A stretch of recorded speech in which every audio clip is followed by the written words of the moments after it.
ಮೇಲೆ 6 ತಿಂಗಳು ಅಂದ್ಮೇಲೆ 6 ತಿಂಗಳು ಒಪ್ಕೋಬೇಕು ರೇ.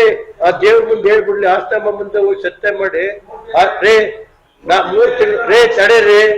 ಅವತ್ತು 3 ತಿಂಗಳು ಸಾಕು ನನಗೆ ಅಂದ್ರು. 3 ತಿಂಗಳು ಸಾಕು ಅಂದ್ರು. 6 ತಿಂಗಳಾಯ್ತು.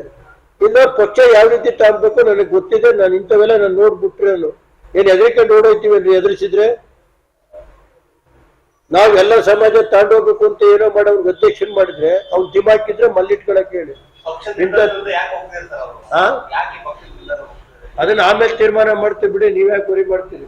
ಪಕ್ಷ ತೀರ್ಮಾನ ಮಾಡುತ್ತೆ. ನಮ್ಗೆ ಗೊತ್ತಿಲ್ಲ, ಎಲ್ಲ ಸೇರಿ ಅವತ್ತು ತೀರ್ಮಾನ ಅವ್ರ ರಾಜೀನಾಮೆ ಕೊಡ್ಬೇಕು ಅಂತ ಇಡೀ ಪಕ್ಷದ ಎಲ್ಲಾ ಸದಸ್ಯರು ಸೇರಿ ಅವತ್ತು ತೀರ್ಮಾನ ಆಯ್ತು.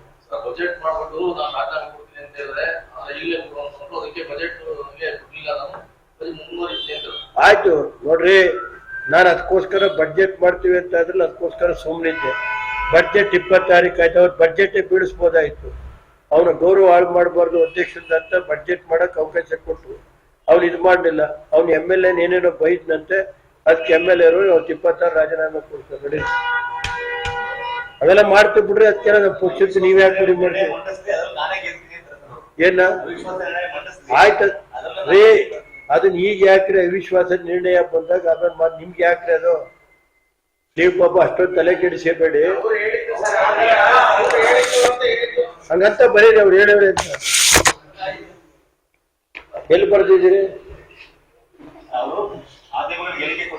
ಎಲ್ಲೈತೆ ಅದು ನೋಡ್ಲಿಲ್ಲ, ಅದನ್ನ ನೋಡ್ಲಿಲ್ಲಪ್ಪ ನಾನು. ನಿಮ್ಗೆ ಅಲ್ಲ ಬಂದ್ರೆ ಗೆಲ್ತೀನಿ ಅಂತ ಹೇಳ್ರಿ ಅಂತ ನೋಡಿಲ್ಲ. ನನಗೂ ಗೊತ್ತಿದೆ.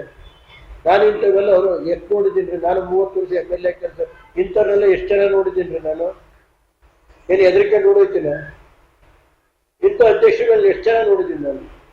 ನಡೆದಿ ನನಗೆ ಗೊತ್ತೈತಿ.